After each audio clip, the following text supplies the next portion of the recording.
ஞானசேகரன் வழக்குல நாங்க ஆரம்பத்துல இருந்து கேட்டுட்டு இருக்கிறது தான், யார் அந்த சார், யாரோ ஒரு சாருக்கு வந்து பேசிக்கிட்டு இருக்கான் அப்படின்ற தகவல் வந்தது. அந்த சாரை பத்தின தகவல் வெளியில வரவே இல்லை. அதுக்குள்ள வந்து இப்படி ஒரு இவங்களை இது பண்ணிருக்கீங்க. விரைந்து நடவடிக்கை எடுத்த காவல்துறைக்கு நன்றி அப்படின்னு சொல்லி முதல்வர் சொல்றாரு. இப்ப அந்த அண்ணா யூனிவர்சிட்டியில அந்த மாணவி பத்தின தகவல் எப்படி வெளியே வந்துச்சு?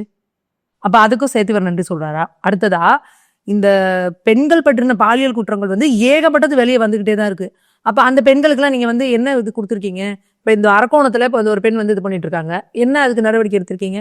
அதே போல இப்ப புதுசா ஒரு பொண்ணு வந்து பாருங்க, இந்த தூத்துக்குடியில இருந்து ஒரு பெண் வந்து இது பண்ணிருக்காங்க, புதுக்கோட்டையில இருந்திருக்கேன், ஒரு ரவுடி வந்து நீங்க தொடர்ந்து பாலியல் துன்புறுத்தல் கொடுத்துக்கிட்டே இருக்கான், வீடு புந்து கத்திய காமிச்சு மிரட்டியிருக்கான்.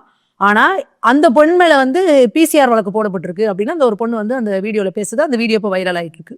இப்போ எப்படி பாதிக்கப்பட்ட பெண்கள் எந்த அளவுக்குலாம் மன உளைச்சலுக்கு ஆளாக்கப்படுறாங்க, ஒடுக்கப்படுறாங்க, மிரட்டப்படுறாங்க அப்படிங்கிறதுலாம் முதல்வரோட கவனத்துக்கு போகுதா இல்லையா?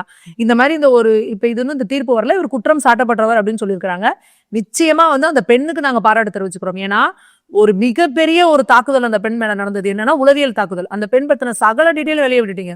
மித்த யாரா இருந்தாலும் வந்து பயந்து ஒடுங்கி இது பண்ணிருப்பாங்க. ஆனா அந்த பெண் உறுதியோடு நின்று எனக்கு கிடைச்ச அநீதிக்கு வந்து எனக்கு நியாயம் கிடைக்கணும் அப்படின்னு நின்று அந்த சகோதரியோட முயற்சியால மட்டும்தான் இது சாத்தியமா இருக்கு. இல்லைன்னா அந்த பொண்ணு பயந்துட்டு கேஸை வாபஸ் வாங்கியிருந்தாங்களோ இல்ல இது பின்வாங்கியிருந்தாங்களோ இது இன்னைக்கு நடந்திருக்காது. இன்னைக்கு அந்த சகோதரியோட ஒரு தீர்க்கமான ஒரு முடிவால பல சகோதரிகளோட வாழ்க்கை வந்து காப்பாற்றப்பட்டிருக்கு.